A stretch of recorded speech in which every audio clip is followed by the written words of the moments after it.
മിക്കപ്പോഴും അവധി ദിവസങ്ങൾക്ക് വേണ്ടിയാണ് നമ്മൾ കാത്തിരിക്കാറുള്ളത്. അവധി ദിവസങ്ങളിലാണല്ലോ നമ്മളൊന്ന് റെസ്റ്റ് ചെയ്യുകയും ഫാമിലിയൊക്കെ ആയിട്ടൊരു സമയം കണ്ടെത്തുകയൊക്കെ.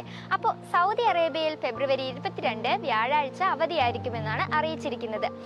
സൗദി സ്ഥാപക ദിനം പ്രമാണിച്ചാണ് അവധി. മാനവ വിഭവശേഷി സാമൂഹിക വികസന മന്ത്രാലയമാണ് അവധി സംബന്ധിച്ച് അറിയിപ്പ് നൽകിയിട്ടുള്ളത്. രാജ്യത്ത് പൊതു സ്വകാര്യ മേഖലകളിൽ അവധിയായിരിക്കുമെന്ന് മന്ത്രാലയം അറിയിച്ചിട്ടുണ്ട്. പൊതുമേഖലാ സ്ഥാപനങ്ങളിലും സ്വകാര്യ വാണിജ്യ സ്ഥാപനങ്ങളിലും ജോലിയെടുക്കുന്നവർക്കാണ് അവധി ദിനം. സ്ഥാപക ദിനം പ്രമാണിച്ച് വെള്ളിയാഴ്ചയും ശനിയാഴ്ചയും കൂടി അവധി ലഭിക്കുന്ന ജീവനക്കാർക്ക് ഇതോടെ ആകെ 3 ദിവസം ഒരുമിച്ച് അവധി ലഭിക്കും. ഫെബ്രുവരി 25 ആയിരിക്കും ഇവർക്ക് അവധികൾക്ക് ശേഷമുള്ള അടുത്ത ഒരു വർക്കിംഗ് ഡേ. 1727 ഫെബ്രുവരിയിൽ ഇമാം മുഹമ്മദ് ബിൻ സൗദ് ആദ്യത്തെ സൗദി രാഷ്ട്രം സ്ഥാപിച്ച ഒരു ഓർമ്മ ദിനമായാണ് എല്ലാവരും ഫെബ്രുവരി 22 സ്ഥാപക ദിനമായി ആഘോഷിക്കുന്നത്. എന്തായാലും അവധി പ്രഖ്യാപനം എല്ലാവർക്കും സന്തോഷമുണ്ടാക്കുന്ന ഒന്ന് തന്നെയാണ്.